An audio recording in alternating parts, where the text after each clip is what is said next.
Welcome to episode 321 of the Game Deflators podcast. My name is John, and I'm joined by Ryan. Hey, everybody. Here at the Game Deflators podcast, we like to talk about games we've recently picked up, games we're currently playing, and we have a fast pass to a good time in this week's Inflation Deflation Challenge. So this week we played a little bit of Sim Theme Park on the PlayStation 1. This was actually a pretty good game, dude. Yeah, surprisingly good time. Not exactly what I was expecting, but we'll get to that a little bit more later. First, we're going to talk about our games of the year and our new games resolutions. I still have about 4 hours left and 2 days on Bug Fable, so stay tuned for that. Then those Switch 2 leaks, are they real? Or are they AI nonsense? And then we take a look at what those dragons are doing with their dungeons in 2025. And then we'll close it all out with that inflation deflation on Sim Theme Park for PS1. Yeah, people are going to start thinking we're a different type of podcast here of dungeons going into dragons. Okay.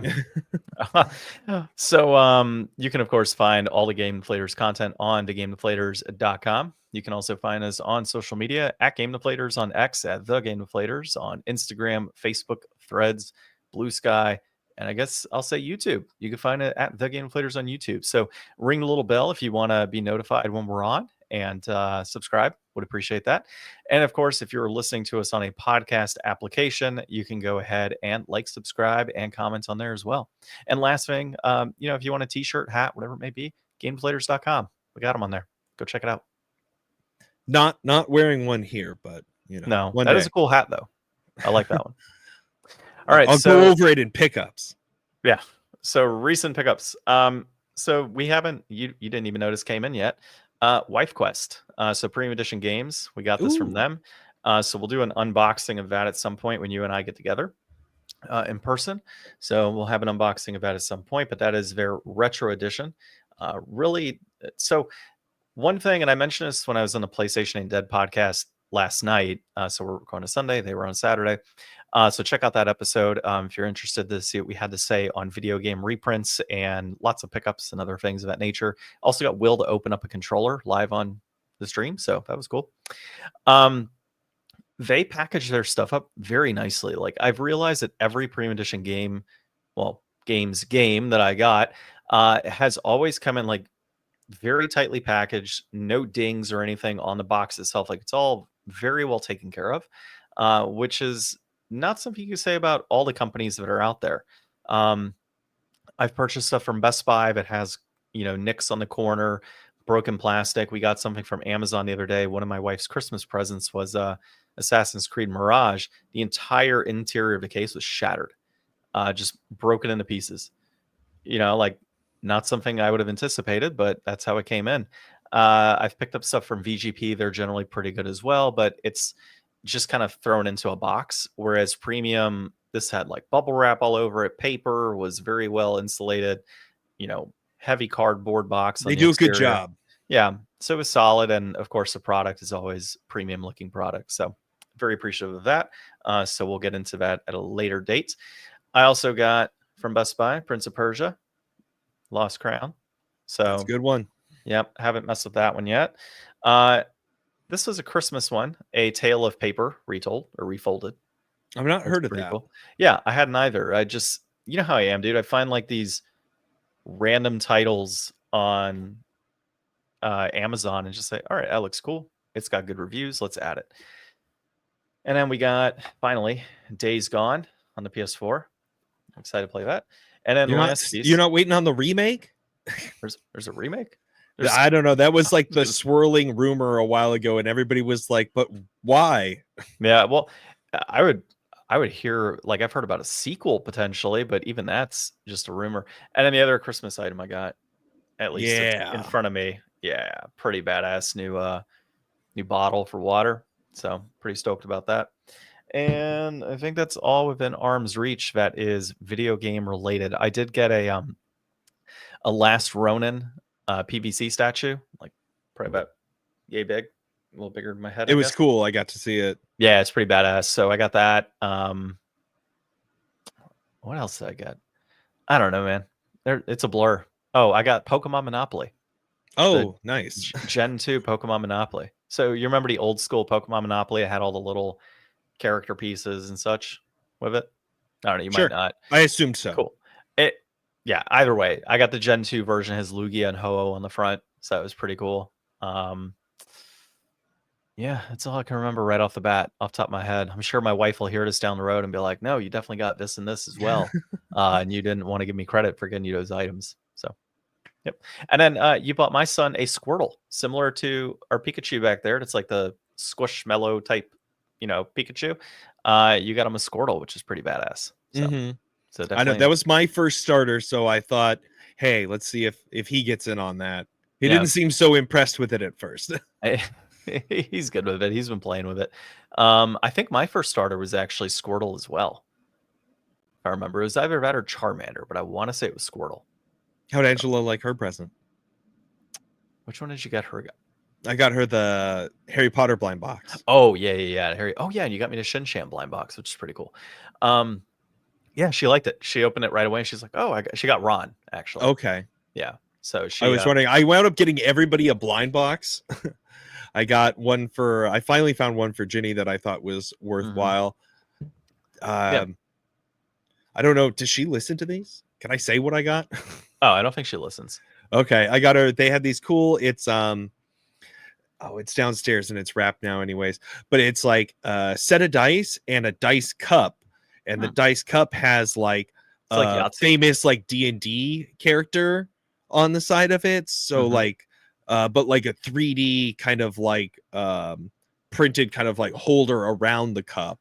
So it's got like a Dritz or Xanathar or like a few other like big famous D&D characters. So I was like, that's cool. It's dice and like a little thing, and it's like they were doing all those like anniversary products, so it was one of those. Nice. Your Christmas present came in yesterday? No, Friday. Came out Friday. Nice. Yeah, and of course Excited. you were here Thursday, so you missed out on that. Yeah, I don't know when I'll see it next, so I'll have to get it to you at some point. So We'll see each other soon. What you Yeah. been playing? So, Plague Tale Requiem, still playing that. I will get back to Mario RPG at some point with my wife, but we have been watching Blind Spot for quite a while. We're on season 3, almost done with season 3. So once we finish that up, we'll jump back into Mario. But Plague Tale Requiem has been pretty good. It's what I would anticipate from that game series. It is, I would say I'm a little lost so far as like what's happening story-wise. Like it doesn't feel as concrete as the first one, but I'm still enjoying it, like the stealth interactions with it. I'm a little frustrated at times when the direction of like what you're supposed to do. So for an example, I was in this one level where we had resin and we were supposed to make tar with different ingredients, and then by lighting the tar, it would of course repel rats away from your area. So essentially, the kid that's with me, Lucas, he's like, "Hey, come here and catch this." I'm looking all around, I don't see him. I'm like, "What the hell am I supposed to be doing?" Like, I didn't catch where he went, and there's no indicator to say, "Oh, by the way, he's over here." So I'm just looking around like I have no idea where this dude is. So I end up killing myself, start to level over again or that area, see where he goes. I'm like, "All right, cool. Let's do it that way." But there's in some games you get the hint of like, "Hey, press R3 to look over here because you didn't see something right away." Or it says, "We have to go to like this door," but it doesn't show you where the door is. So I have no, so I'm like running around the level, trying to figure out like where the hell I'm supposed to go. And it's like very clear. Okay, it's here. After I get to it, I'm like, oh, okay, that makes sense now. So I was actually when I was streaming last night, this guy's like, "Oh yeah, go to the back door." I'm like, okay, well, I see it and I see the door, but I'm like half asleep, nodding off while playing. I'm like, all right, I'll get to it tomorrow. Like I see where it's at. And I'll go to that later. But the game, just like I said, doesn't give me any clear indications. But otherwise, like the combat feels really good. Outside of a bugs halting my progress at times, I do feel that mechanically the game is, it feels great. It looks great. The music and the setting is fantastic with that story. The characters are generally likable, so I'm enjoying that too. So, I mean, as far as it is right now, I would recommend playing it. Especially if you can get past the bugs. Um, like I said, I've only had in prior episodes, I've only had 2 bugs, well, 3 instances. 2 where the game just froze and I had to close out of the game and jump back in. And another instance where my progress is halted by a cart with horses that was stuck in the mud, and I had to restart and figure that out. So Nice. yeah, that's it for me. How about you? So pickups. I got a bunch of magic cards. I got some foundations jump starts and some regular foundations. So looking to do some drafts and stuff like that. It's so weird getting magic cards and just like not opening them. Like I've got so many like packs now. I probably got like 20 plus packs that are just sitting there waiting. Yeah. Friend of mine got me this. I mean, very well intentioned. These are some flamers of Zinch for the Warhammer Age of Sigmar tabletop game. I don't really play that, but you know, cool.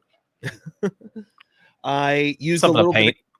yeah. I used a little bit of Christmas money, and I got this Chibi Zaku 2.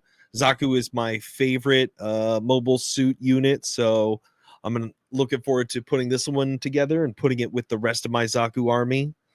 I also got this weird little thing, but it's cool. I like ducks. This is like a little rubber duck guy on this little boat thing, and you fill it up with like these like bath bomb pellets, and then it makes it like propel out the back. That's pretty funny. And then yeah, I got this this Finlay brand hat. It's got like no face on there. Nice. And not sponsored, but I got a Ridge wallet. So we could bring back the old not a sponsor could be a sponsor. Hashtag. Yeah, right. Hashtag not a sponsor could be a sponsor. Yeah. So it was a pretty good Christmas. Obviously, you know, there's like probably some clothes and other stuff downstairs that I didn't drag up here for, but this is most of the fun stuff that I got and like kind of daily use stuff that I'm looking forward to having in my life now. Yeah. I always think that that's kind of one of the best Christmas presents, is something you're going to use or see every day, like that water bottle or a wallet or something. Mm-hmm. Oh, I had to thank you for the G-strings that came in. Yeah. Oh, good. Everyday usage, right? Every day. So you got to floss, John. Yeah. So Bug Fables. I've been playing Bug Fables. I don't know what I'm gonna do. So you're gonna beat it, so I don't have to punish you. Yeah, that I've only got came off weird. Get a punishment game. Yeah, I've only got about 4 hours left. I'll get it knocked out pretty quick here. I'm just about to finish up chapter 6 and then move on to chapter 7. But so I've been recording all the videos. I got a bunch more that I got to export out to YouTube. But I sat down to play the other day, and I went up against this boss, got beat, and then I thought I paused my stream to run and like do some laundry or something. I don't remember exactly what I was doing, but I stepped away for a little bit, came back, but I never paused the stream. So I probably got like a 20 to 30 minute chunk of probably just sitting on the main menu or maybe my Xbox dashboard. I don't know. I haven't gone back and tried to look through it yet. So YouTube makes it easy. YouTube makes it easy to edit. So once you upload does it? Okay. Yeah, you just find that and we'll clip it out. Okay, good. Yeah, but you do it. I'm not gonna sit back and do it. Yeah, I was like, man, this is unfortunate, but I wound up getting beat by that boss like 3 times, and eventually, like the third time was the worst. I just ended up like restarting my system because like I was trying to choose like the loadouts for like the medals to assign to my characters, and I accidentally put like the wrong medal on the wrong character, so they were doing like 0 damage, and I was like, well, I can't really play this out because it'll take forever. So I just restarted, and then this morning when I booted the game up, I did one of those like, all right, let me look at my options here. Let's go to town. Let's sell some stuff. Let's buy some more healing items. Like, let's do a little bit of looking around on the wiki at some recipes, put together some things. Because a lot of the items in the game you can combine at like a chef to get a better item. So I did a bunch of that and wound up beating it pretty handily.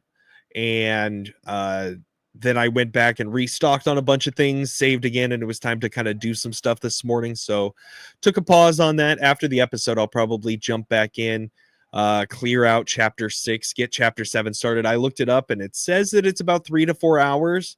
to get through chapter 7. It's one of the longer ones, and it's the final one. Of course. And man, this game has been really good. I really like it. I've been having a lot of fun with it. I do like the story. I do like the characters a lot. It's funny here. So like, we're searching for this item. I guess I haven't really talked too much about the actual story, but you're a trio of 3 and you're working for the Ant Queen trying to find the everlasting sapling.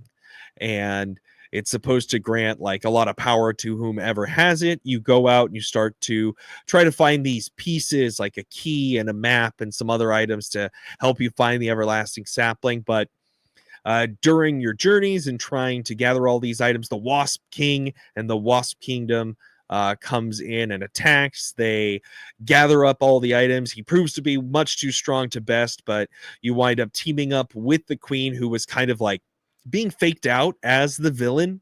You weren't really sure why she was trying to get this item, and it really kind of, frames her in one light. And then, through some events, she kind of turns around, and, you wind up finding out her motivations and what she's trying to work for. So, everybody through the story kind of has rallied at this point.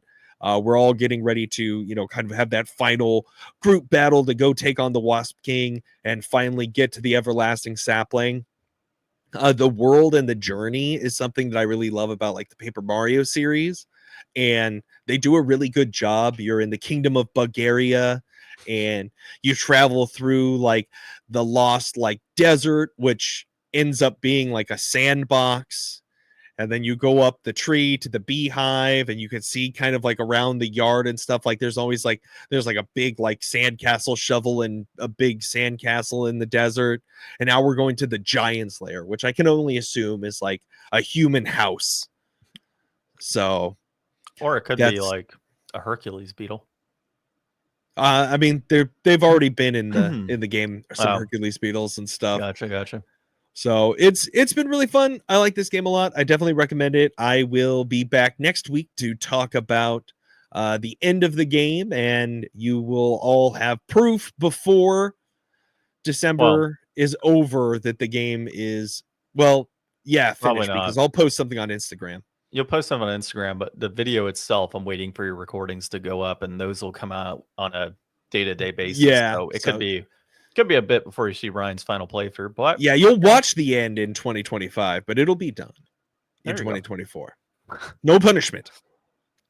Well, speaking of video games or new games resolutions, since you're finishing yours just before, let's talk about what we're going to be looking at for 2025.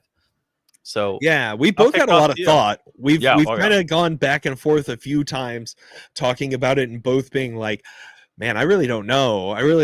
And then I think John got a short list a couple of weeks ago, and I was still like pretty undecided. But I thought of something that I think will be fun and different. Like, I don't want to try doing another RPG. Those never end too well. But there is a game that I've always wanted to play. There's going to be a remake of a game in that franchise coming out next year, which could be worth checking out if I do really enjoy this first one. Or I guess it's not exactly the first one, but I'm talking about Metal Gear Solid for the PS1. I might have played like an hour of this game before in the past, but I always love an excuse to go back and play something, from that era that I missed, that's like really, pivotal. I've seen a bunch of people talk about the Metal Gear franchise. I loved Super Bunny Hop on YouTube. He has a pretty good deep dive series going through all the Metal Gear games. I think that they're really enjoyable, and something that, I haven't done a lot of Kojima stuff, but, Death Stranding is another thing. I played a bunch of that. Maybe we'll finish that up, because I think Death Stranding 2 is going to come out next year too. So I think, some more Kojima in my life, really get on that bandwagon and start moving forward, because that's a big, rich series. And I've always wanted to play some of those games and see what they're all about for myself. Yeah, they're good. Yeah, they're definitely good. The only one I haven't played so far, well, outside of the new stuff, I never did beat Snake Eater. And funny enough, that's one getting a remake. So I'm definitely down for that. But I enjoyed them. They were good once I played. So For my decision, I went with The Witcher, not The Witcher 2 or Witcher 3, the original Witcher game. So I'll be playing it on PC. From my understanding, there's no controller support, so that's going to be pretty interesting. And I've heard the controls are a little janky on the keyboard. So yeah, it's a 30-hour game, RPG.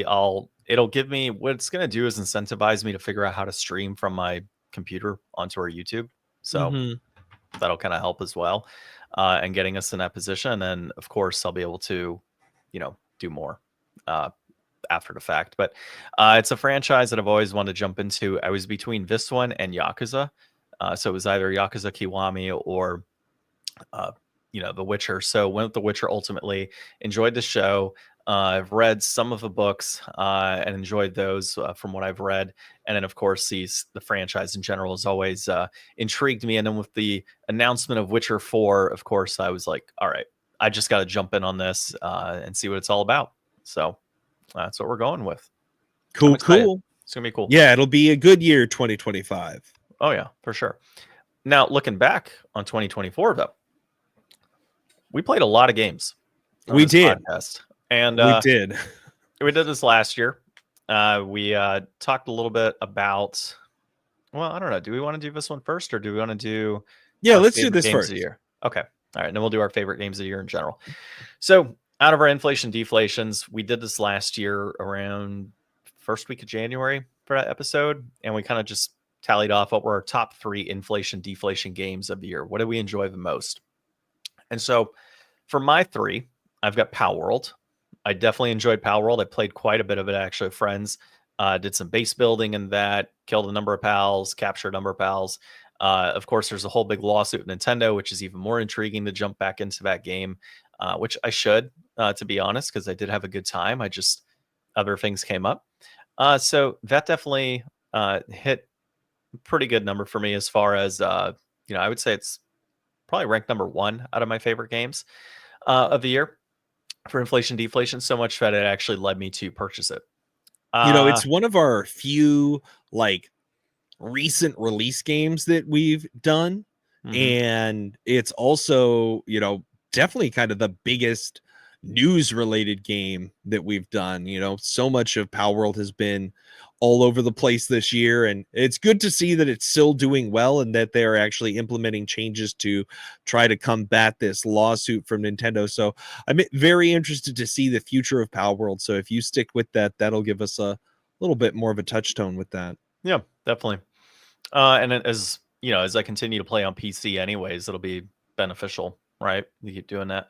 I don't know that I would stream that. I'd probably just kind of play it on my own. See where that leads me. The next game I have, which is another one that I purchased. This one I did purchase in advance of the recording. So kudos to Will, PlayStation Ain't Dead on this one. He got me to want to purchase this game just based on all the commentary he had about it being a generally good wrestling game, and that is Rumble Roses. So I really did like this game. As far as take the bikini wearing and stuff and mud wrestling aside, it's actually a very good wrestling game.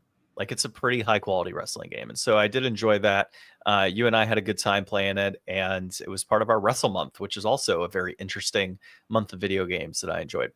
Yeah, I'm looking forward to trying to make some more theme months next year to kind of do that. We did like fighting game month and wrestling month this year. So, and it's going to be harder in the future.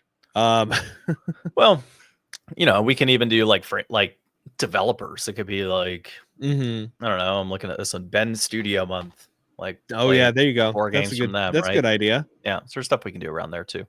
And then let's see. The other one I have is, well, we haven't even talked about it yet on the episode, but Sim Theme Park.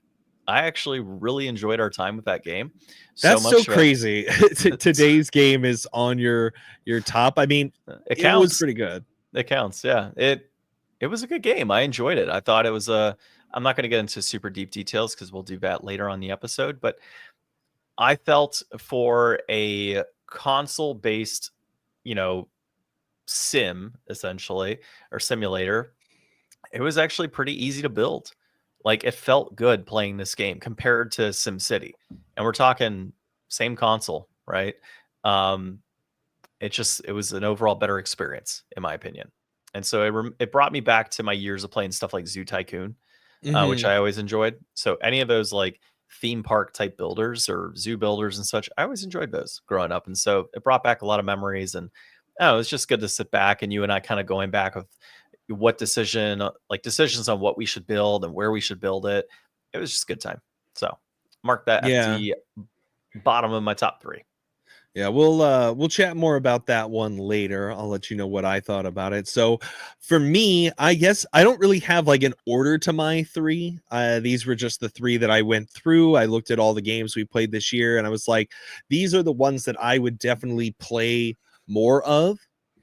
Shonen Jump's One Piece Grand Battle. This was a game that I had back in the day on the GameCube. It's just like a fun arena game fighter.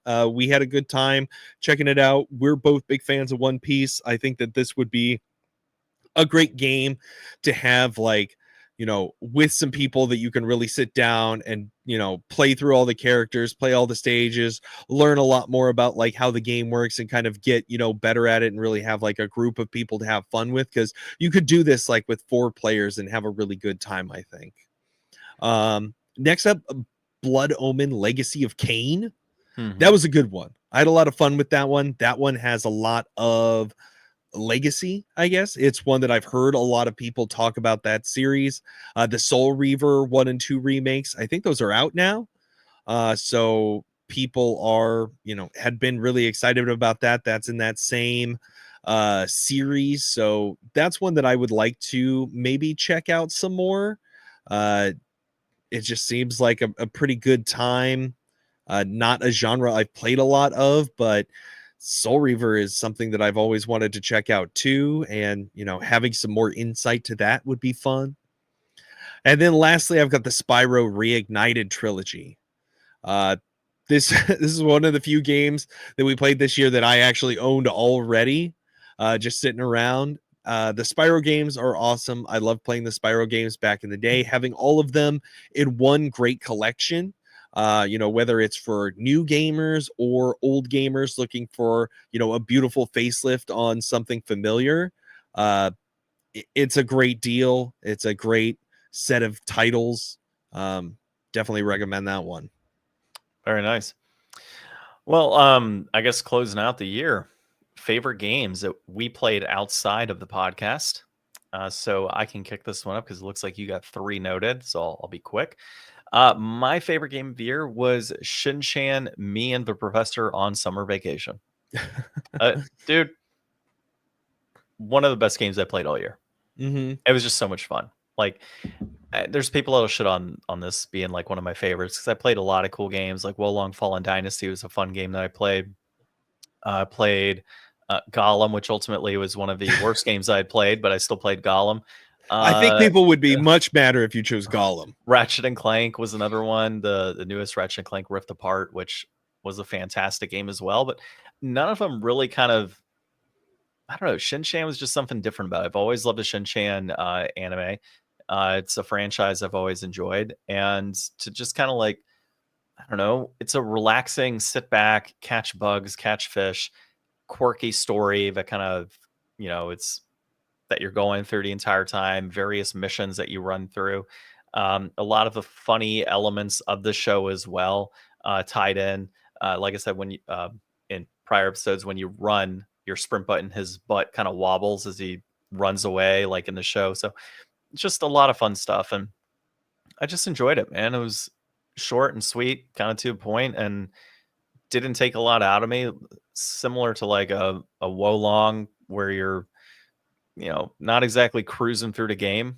This was just very much, hey, you start in the morning, you end at the night, your day restarts, you run a couple missions, you know where to go, enjoy yourself, right? So that's what it ultimately came down to. And yeah, that would be my game of the year.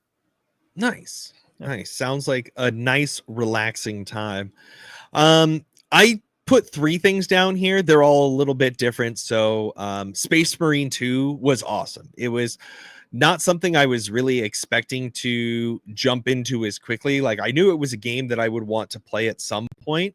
But as soon as I started seeing reviews and everything about it, I was pretty much like on board right away to get some of that in my life, and I beat it. Can't say that about every game that I play, so I certainly enjoyed myself through that. I did not do like all the extra side like multiplayer missions and things, so there's still more in that game for me to go back to. But I've got it forever, and well, I've got it as long as Xbox keeps the servers up, I guess, because it's only the second game I've actually bought on my Xbox. So that's cool. Paper Mario Thousand Year Door remake. I guess it's not really called remake, but that's what it is. That was a great game. That's one of my favorite games of all time. So having a new way to play that on the Switch is awesome. I will finish that up at some point, I am sure. But I started that game up and tried to get through it so many times that it's just kind of another familiar run through. And then lastly, I wanted to highlight Bloomborough. Bloomborough was an awesome Magic set this year. It got me super excited. I can't wait to eventually have like a curated Bloomborough cube that I can use forever, because I mean, it combines Redwall, one of my favorite book series from when I was a kid, with Magic, one of my favorite, card games ever. So good times there. Oh, and you know what? One more special shout out to Pokemon TCG Pocket. I know me and John have both been furiously trying to finish up the current sets that are out for that. I still have a few cards on Genetic Apex. I swear to God, man, like I'm I'm missing never 2. going to get a Magneton. Like Oh, they're you doing that electric set right now, and it's like I'm never going to get the Magneton. I actually got it with the rare wonder pick. It was the first Yeah. card I got. That was the one I couldn't Oh, get either. So now I need to get a Machamp and I need a Clefable, and that's it. okay. And then I'm done, because if you want the Mew card that comes from that Genetic Apex set, it doesn't have to be one of a standard. Like if you get an EX Pikachu, that counts That as a counts. Pikachu. Yeah. So I've got everything covered. The only ones I don't have are those two. Hypothetically, if I save up 220 pack points, I could just buy from there. So that's kind of what I'm doing. I'm just doing the Genetic Apex things. I figured, okay, I can try and get more of those like 1-star and 3-star cards, like the EX cards, the super rare ones. Like I sent you to Charizard that has that gold foily thing around it. So when they open up trading, I can trade. I'm assuming trade is going to be, you can only trade like the same rarity with the same rarity. So if you wanted to get like a 1-star, you have to trade off a 1-star. So my thought is, well, let me just start getting a bunch more of these 1-star type cards so I could trade with myself on my other account to get the things Yeah. that I actively need. Or with you, you could always do that as well for things that we need. But yeah, I'm only missing those 2 from Genetic Apex. And then for the newest one, I am 4 cards away from finishing up the whatever, the mystical or Mystical Island. yeah, mystical island. Yeah. And I finally got my damn Celebi. Yeah, I know. I saw that this morning. Good job. Good job. I'm I don't know. I've been trying to. I finally did like all 10 versus battles for the new verse event, and I haven't gotten that many wins, but I was having some fun. I was trying this like new Marshadow Hitmonlee Primate deck. It's just got like some heavy threat with that Marshadow sitting there on the bench with just 1 energy to come in and swing for 100 if you do anything. Yeah. So it's pretty fun. There's a really good deck out right now that I want to play, but I don't have enough Flareons. It's a Flareon Greninja Druddigon Hmm. deck. So it's supposed to be a pretty good combo. That Druddigon, it's got 100 HP and a ability that does 20 damage if it gets attacked. Hmm. So if you get hit by a Celebi or a Mew or like anything, it puts it into range for that Flareon to come in and do 110 and like KO something. Nice. Yeah, So I'll have to look into that one. I think I have the Flareons as well.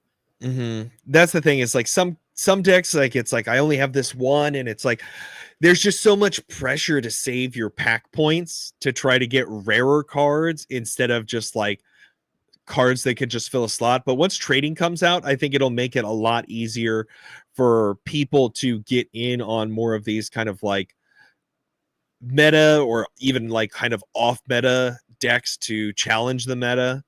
Try to get some of these cheaper cards in there. Yeah, and I haven't been playing from an aspect of like wanting to be competitive with it, because I honestly think that the the game itself is pretty trash as far as battles are concerned, but I like the collecting components. That's the main reason I've been doing it. It's for that. Yeah.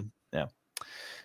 All right. Well, let's dive into our articles. You got the first one here, dude. Yeah, so fans debate if these are the first pictures of the Nintendo Switch 2 or just an elaborate AI generated fakes. This is by Ethan Gatch at Kotaku. On Christmas, the leaker who was saying, "Hey, I've got these images of the Switch and I've, had my hands on it and I'd be happy to show everybody."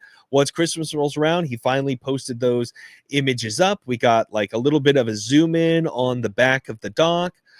We got like a little bit of a close up of the front of the dock with the like Switch 2 logo just kind of whispered onto the front ever so faintly.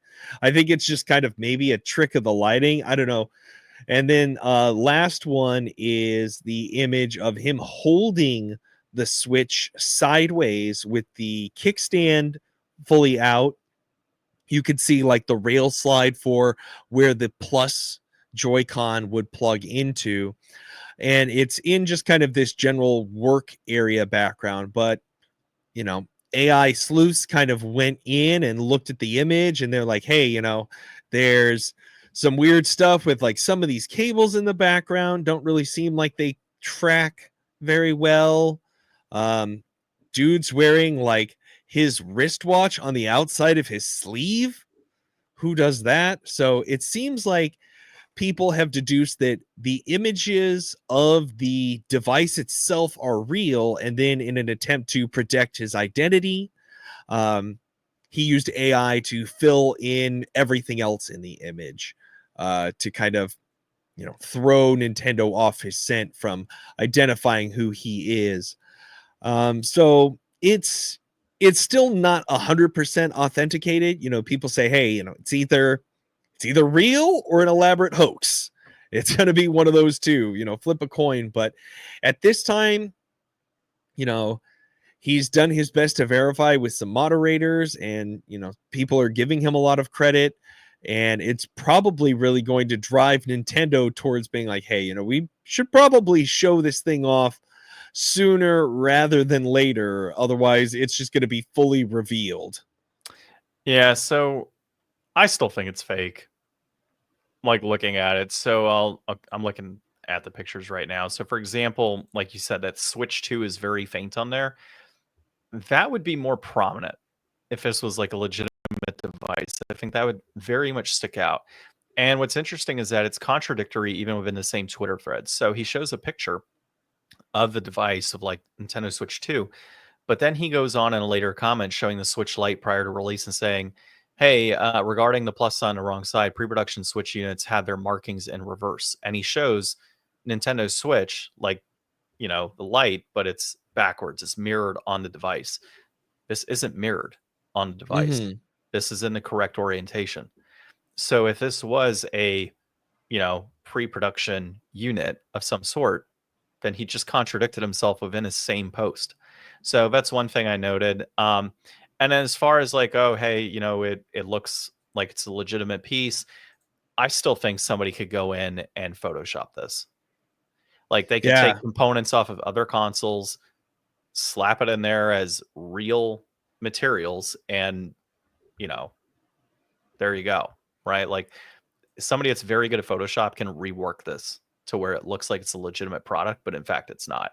The same thing would go for like blurring the images on different, like on the edging of certain images to kind of fit pieces together, shadowing. A lot of that stuff can be done in a Photoshop setup. So I don't think it's legit.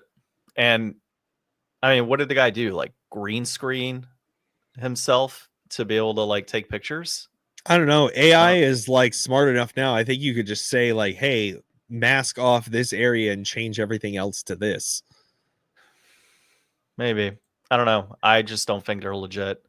And this guy is, I mean, he's got, quite a big following, which makes sense. But yeah, I don't think it's real, dude.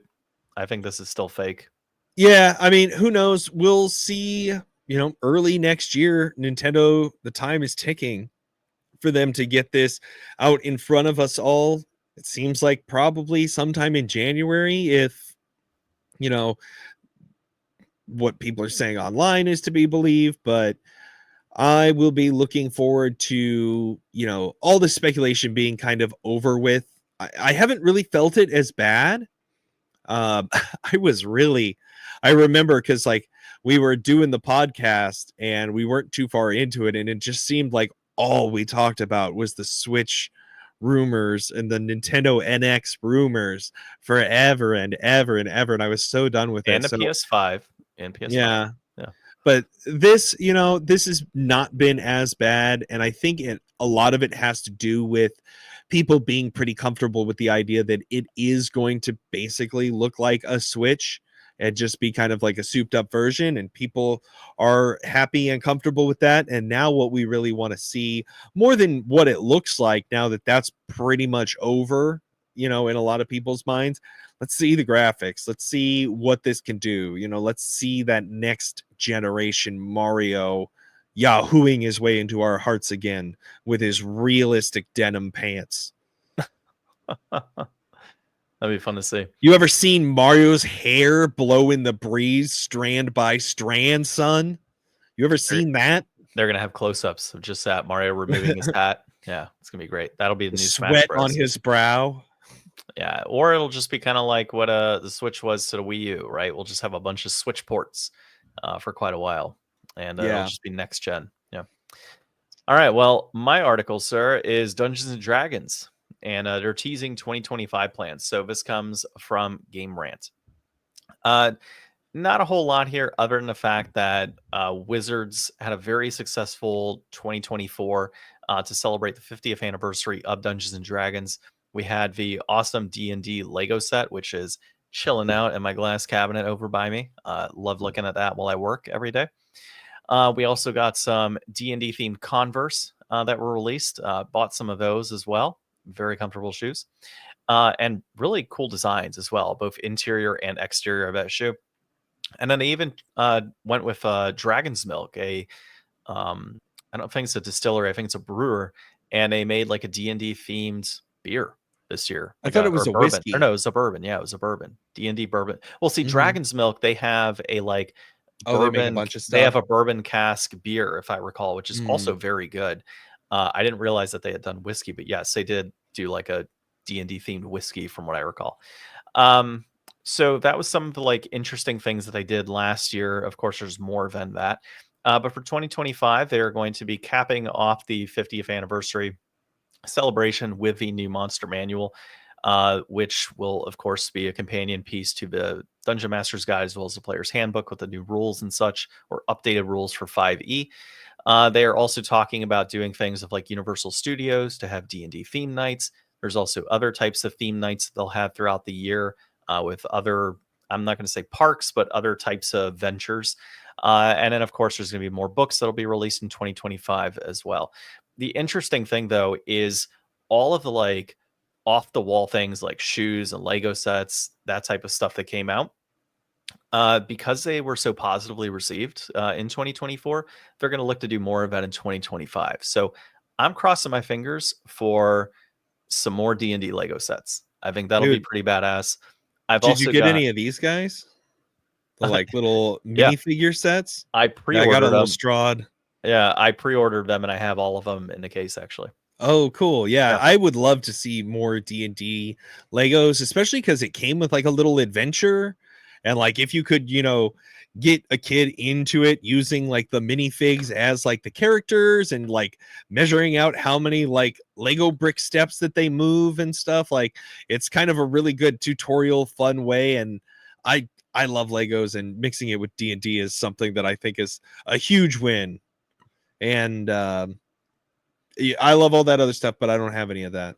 I Yeah. love whiskey and Converse, and I'll take them, please. Yeah, there you go. D&D hats. I've also got a Thumberchod Christmas ornament that's on its way to me. Mm-hmm. So that's a good one. That is one ugly ass ornament, dude. It's just a fat dragon with a little head. It's hilarious.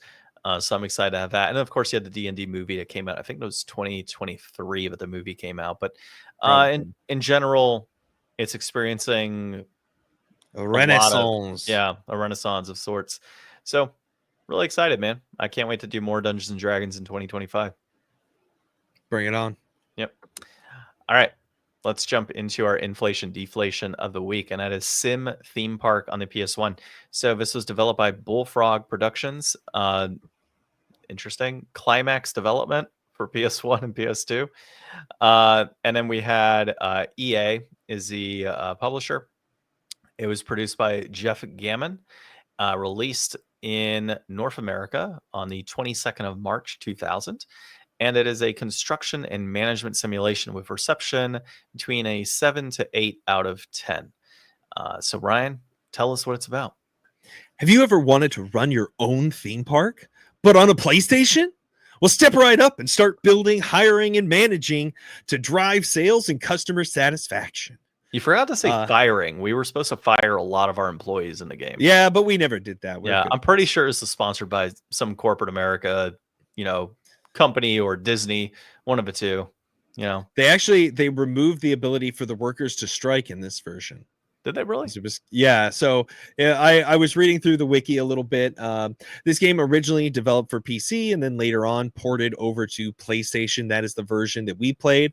There's actually also a PS2 version that came out that same year that is supposed to be a little bit better, I think, than the original PlayStation version. But, we don't have access to that information here. We never played it. I might have it, actually. Hey, interesting. Maybe go back and compare, but it was a really fun game. You are tasked with, starting a theme park. There's a practice mode. We jumped right into the, standard game mode. In the PlayStation version, you do start off with only one choice of park, which is the dinosaur themed. I think it's called Lost Kingdom Park. And you've got a bunch of kind of ancient ruin and kind of Aztec and Mayan themed rides, dinosaur themed things. And, basically you start setting up your paths, your rides, your shops where you're going to have food and beverages, side attractions. You start investing in, laying out these items, and then you open up your park. Customers come in, you try to manage their expectations. You've got this little clippy guy who gets a little bit annoying, but he kind of gives you advice, tells you, occasionally, guests are happy. They think the ticket prices are of steel. Have you considered raising your ticket prices? And then, as you kind of expand out, he'll say it again later. So it kind of does a good job of keeping you in check on, what your priorities are. The menu systems were a little bit difficult to kind of get the handle of at first, but you spend so much time just kind of jumping in from one menu to the next menu. You're not really spending a lot of time just sitting there watching things happen. So I think that muscle reaction kind of kicked in pretty quickly on exactly where to go to do what. And if we had played this for an hour and a half, we really would have kind of Actually, we did. I mean, yeah, we did play this longer than a lot of games, but it's very easy to get in and adjust and make changes to a lot of minute functions. You could go into the fry shop and adjust how much salt you're using, which adjusts how much the product costs, which adjusts how much profit you're getting, which you can then go back in and change how much you're charging for. So you can get a little bit fiddly with a lot of it, which really opens up the options to kind of min-max those stats. And I don't remember exactly how many different parks it has for you to go through, but if they're all as good themed and kind of well put together as this, I think it would actually be pretty fun to progress through this game and kind of start from scratch again. But I think there's a Halloween theme park and a few others, so to kind of get those different experiences but have a better game plan on the next one. Yeah, I mean, you pretty much nailed it. Everything that I would have said, you've said. I think the interesting thing is the hiring mechanic for employees throughout the game. So our little clippy guy at times is like, you're taking in less money than you're making, or than you're spending. You might want to fire some employees. I'm like, damn, dude, like hardcore. It was all the time. Like, it wasn't a matter of we need to cut costs on food quality or anything like that. It was like, we got to shave off some employees. Like every Layoffs. time. Yeah. Is this an Layoffs, layoffs. EA game? Probably. Yeah. It Yeah. is. Oh, it is. Yeah, you're right. Okay. So Bobby that Kotick. explains a lot. Yeah. So that was one thing I noticed that was kind of interesting. But like you said, I enjoyed going in to handle some of the minute pieces Bobby of it, Kotick right? was Activision Blizzard. Why did I say that? I don't know. But the EA fits. And well, both companies fit in that respect.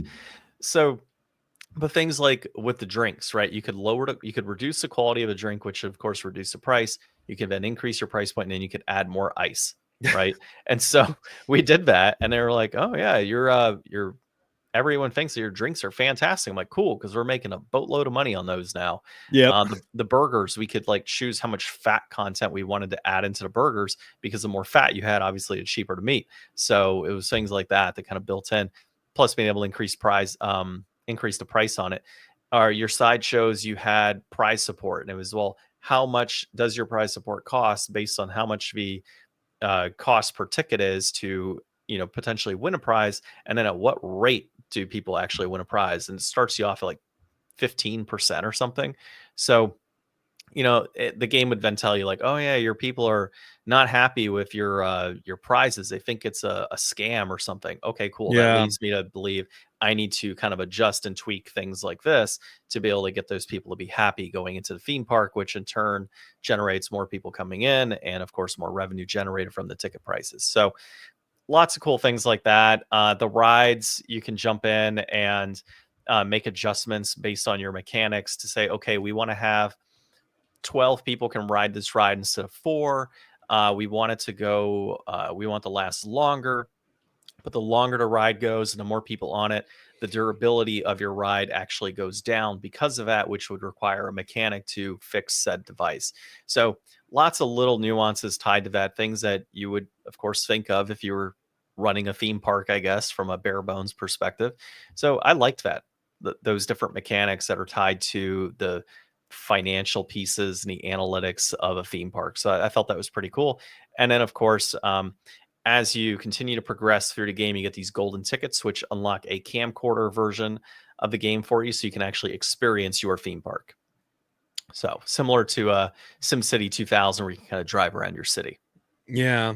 Yep. One thing that I feel is like kind of a big loss is I don't know that there is a lot like this nowadays.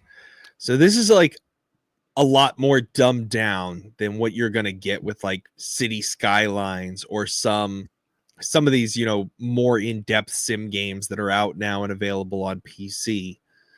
But for like console, I don't think that you really would get like a lower budget, made for maybe kind of like a more intro audience into this type of genre, because like these are really good lessons for somebody who's younger to be able to learn, but in a fun environment and way, supply and demand, and customer satisfaction, and just kind of what it takes to upkeep something like this, in a very general sense. But I feel like today, if you're trying to make something like this, it's either going to be kind of like largely more complex or aimed at more of a general audience, where I feel like this is definitely something that a general and older audience can have a lot of fun with if you're going to go back and get nostalgic with something on the PlayStation.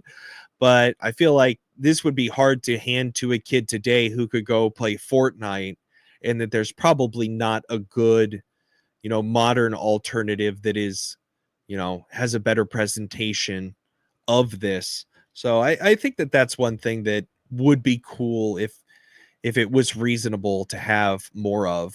I think it depends on the family and the kid, to be honest. Like, I grew up with stuff like this, and not to say that, yeah, I grew up and there was no Fortnite, right? I didn't have games of that nature, right? I had other video games I could play it, or my Mortal Kombats and my shooters and things of that nature. But I actually gravitated towards games like this in Mhm. general. Not to say I love educational games, but I'm a numbers type guy. So being able to play a game like this is always pretty satisfying, to build and develop and see money generate and things of that nature. I think it depends on the kid and it depends on the family that's raising said kid. This is probably something that when my kid gets older, this is something I would throw his way. And hey, let's play this together. Let's see if you like it and progress through. Um, so yeah, I think it just depends. But brass tacks, talking about money, a complete in-box copy is going to run you $10. It peaked at $10.90 in May of 2023. It's trending up right now. A loose copy will run you $6.50. That peaked at $8.85 in May of 2023. That is trending down. And then a digital console version is not available. And it's not available from what you see on PC from a purchase perspective. So it's probably an abandonware title. Yeah, when you try looking for it, a lot of abandonware sites come up with it. So I don't really know much about abandonware, but if it's on there and you can get it for free, I guess, you can. Yeah. And it probably control really well on a PC anyways. Definitely better on PC and probably a lot more so on the PlayStation, you need those 4 tickets to be able to go into the camcorder mode. You could just, I guess, do that in the regular version and you have access to multiple parks off the bat. So probably a little bit easier to control. Hopefully it might even have better tooltips or something. I don't know. That'd be nice. Yeah. So I think for me, when I look at it on a scale of 1 to 10, I think 7 to 8 out of 10 is right. I think that's the correct score on average. I would put it towards an 8, to be honest, in terms of quality of the game. As far as inflated or deflated, I think it's deflated. I think at $10, that's a steal for this game.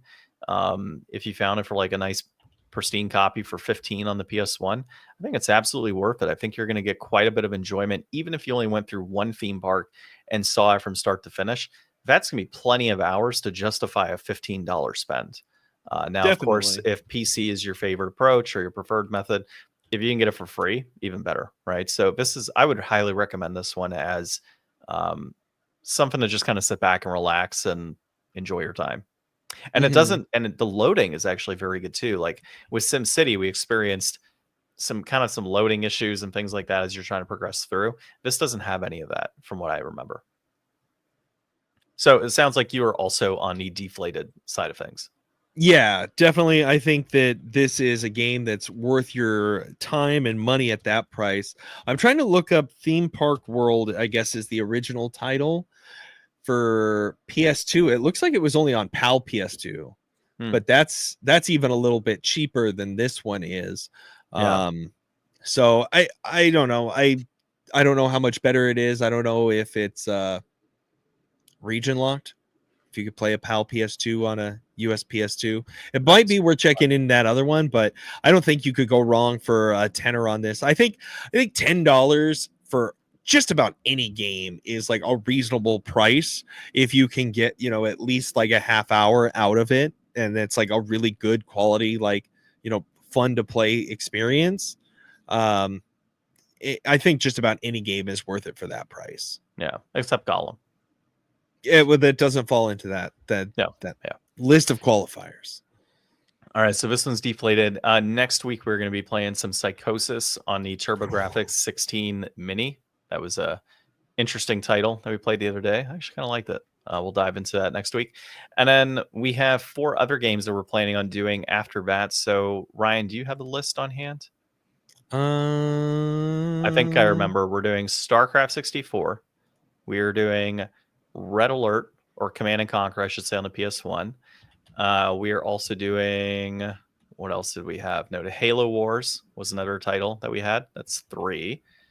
And then it was Advanced Wars. No, not Advanced Wars. Oh, no. We were doing that Goblin game. Forget the name. Goblin PS2. Something. It's on the PS2. Goblin Commander. Unleash the Horde.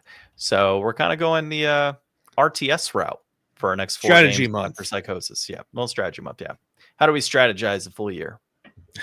So, all right. Well, all of that said, this has been episode 321 of the Game Deflators podcast. My name's John. I'm Ryan, and thanks for listening.